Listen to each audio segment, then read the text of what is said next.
Assalamualaikum dan salam sejahtera. Saya Nur Anisha Mimi dan rakan-rakan Keras Majid, Alia Natasha Syafiqah Nabila akan membentangkan soalan 5. Lysozyme dikenali sebagai muramidase atau N-acetylmuramide glycan hydrolase merupakan protein padat yang mempunyai 129 asid amino yang dilipat kepada struktur globul yang padat. Lysozyme merupakan glycoside hydrolase yang boleh merosakkan dinding sel bakteria dengan memangkin hydrolisis 1,4-beta linkage antara N-acetylmuramic acid NAM dan N-acetyl-D-glucosamine NEG residu dalam peptidoglycan yang merupakan komponen major dinding sel bakteria gram-positif. Seterusnya, untuk mekanisme lysozyme, N-acetylmuramic acid NAM dan N-acetyl-D-glucosamine NEG mengikat pada enzim menyebabkan residu NAM terganggu dalam posisi D kepada half chair conformation. Glutamic acid 35 bertindak sebagai general acid, memprotonasi leaving group dan ikatan glycosidik terputus. Aspartate 52 membantu dalam pembentukan ion intermediate ozonium melalui interaksi elektrostatik. Kemudian aspartate 52 membentuk intermediate covalent menghasilkan penukaran ion ozonium kepada glycoside dalam chair conformation. Produk fragment glycan yang pertama dilepas dan air memasuki tapak aktif enzim. Dan glutamic acid 35 kemudiannya bertindak sebagai general base, menerima proton daripada air mengakibatkan pembentukan produk yang kedua.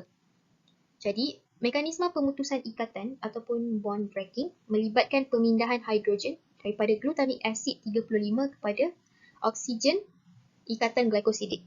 Hasilnya adalah ikatan terputus dan pembentukan ion karbonium pada karbon 1 residu NAG.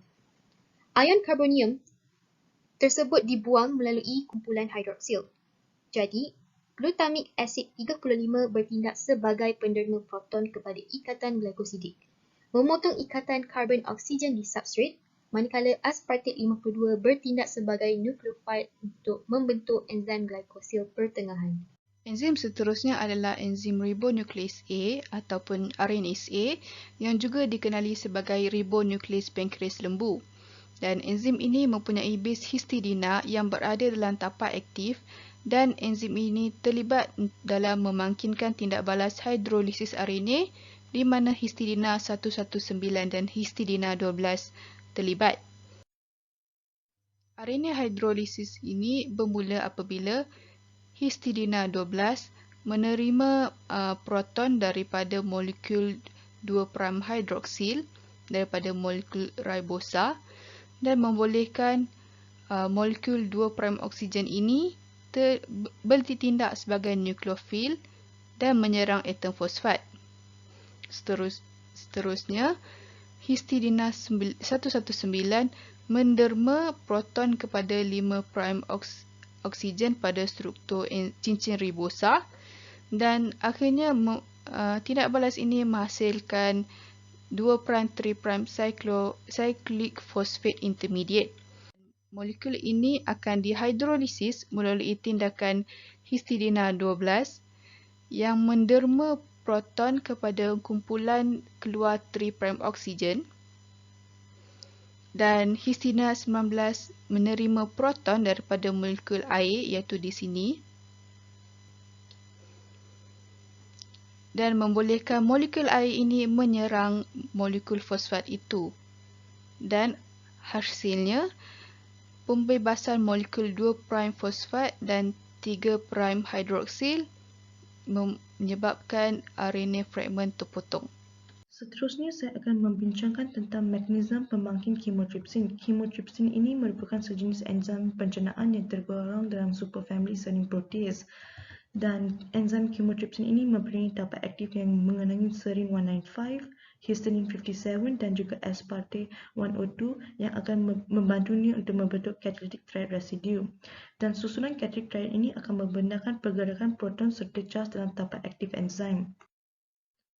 Serine akan membentuk ikatan baru dengan atom karbon asid amino aromatik dengan melakukan serangan nukleofilik pada kumpulan karbonik peptida. Asid amino aromatik ini merangkumi phenylalanine, tryptophan dan tyrosina, dan serangan nukleofilik akan dilakukan pada kumpulan karbonik peptida seperti yang dibulatkan di sini. Enzim chymotrypsin ini mempunyai poket hidrofobik yang selektif untuk asid amino aromatik. Asid amino aromatik yang digunakan di sini adalah phenylalanine. Enzim chymotrypsin ini menggunakan bahagian serin yang aktif untuk melakukan serangan nukleofilik, dan histidin di sini bertindak sebagai penerima proton dengan mengeluarkan proton daripada kumpulan OH serin agar serin menjadi lebih reaktif dengan membentuk ikatan baru dengan atom karbon dalam substrat polipeptida. Charge negatif kumpulan asid karboksilik pada asid aspartik ini akan menstabilkan rantaian sisi histidin yang bercharge positif, dan ini akan seterusnya membentuk sebuah perantaran tetrahedron. Seterusnya berlaku penguraian perantaran tetrahedron kepada perantaran asid enzim, dan ini akan diikuti dengan pemotongan ikatan peptida. Hal ini disebabkan oleh kesan polarisasi aspartit pada histidin yang akan menermakan proton daripada N3. Seterusnya, N-terminal baru daripada peptida yang dibelah ini akan dilepaskan daripada enzim, dan ini akan digantikan dengan H2O daripada pelarut untuk membentuk perantaran tetrahedron yang kedua. Berikut merupakan pembentukan perantaran tetrahedron yang kedua selepas penambahan H2O. Hasil daripada mekanisme pemangkin chymotrypsin ini akan menghasilkan produk karboksilit dan akan menjana semula enzim chymotrypsin yang aktif. Seterusnya, carboxypeptidase A merupakan protease yang menghidrolisis terminal C ikatan peptida dalam rantai polipeptida. Lebih efisien membuang residu terminal dengan aromatik atau rantai sisi alifatik besar seperti tyrosin, phenylalanine, tryptophan, leucine dan isoleucine. Ia adalah protein globular yang padat dan merupakan metalloenzim, iaitu mempunyai ion zinc terikat rapat yang penting untuk aktivitinya, serta diselaraskan oleh molekul air, H2O, histidin 196, histidin 69 dan glutamin 72. Carboxypeptidase A merupakan enzim pencernaan yang boleh dijumpai di pankreas. Apabila substrat glycyltyrosine mengikat pada enzim carboxypeptidase A, tapak aktif akan mengalami penyusunan semula struktur untuk membawa kumpulan yang terlibat dalam pemangkinan kepada orientasi yang betul melalui proses yang dipanggil induced feed. Rantai sisi arginin 145 dan glutamin 270 kedua-duanya bergerak 2 angstrom.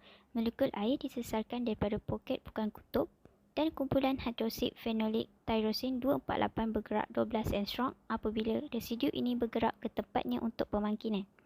Hal ini menghasilkan persekitaran tapak aktif yang hidrofobik serta menyediakan keadaan yang betul untuk pemangkinan. Semasa pemangkinan bermula, ion zinc mengikat dengan kuat pada tapak aktif menyebabkan kumpulan karbonil lebih terpolerasi dari biasa. Dengan keadaan ini, ion zinc menstabilkan charge negatif yang terhasil dari atom oksigen melalui pemangkinan elektrofilik.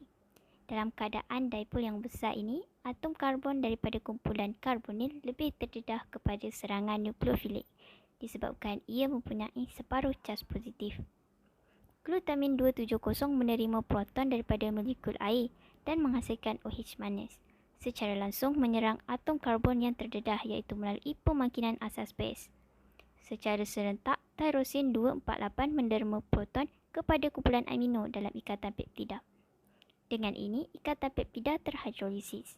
Berdasarkan soalan, kesimpulannya enzim yang terlibat dengan pemindahan proton daripada enzim kepada substrat dalam mekanisme pemangkinan ialah ribonuklease A, di mana molekul histidin 119 dan histidin 12 dalam RNase A bertindak sebagai penerima proton serta penerima proton bergantung kepada langkah tindak balas dalam hidrolisis molekul RNA, manakala enzim chymotrypsin pergerakan proton dari serin ke histidina yang bertindak sebagai penerima proton dengan mengeluarkan proton daripada kumpulan OH serina untuk menjadikan serin lebih reaktif. Enzim lysozyme pula melibatkan glutamin 35 bertindak sebagai penerima proton kepada ikatan glikosidik, memotong ikatan karbon dan oksigen di substrat. Akhir sekali, mekanisme pembangkitan karbosipeptidase A melibatkan pemindahan proton iaitu daripada enzim molekul air kepada substrat glutamin 270 yang menghasilkan OH- iaitu perantara tetrahedral bercas negatif.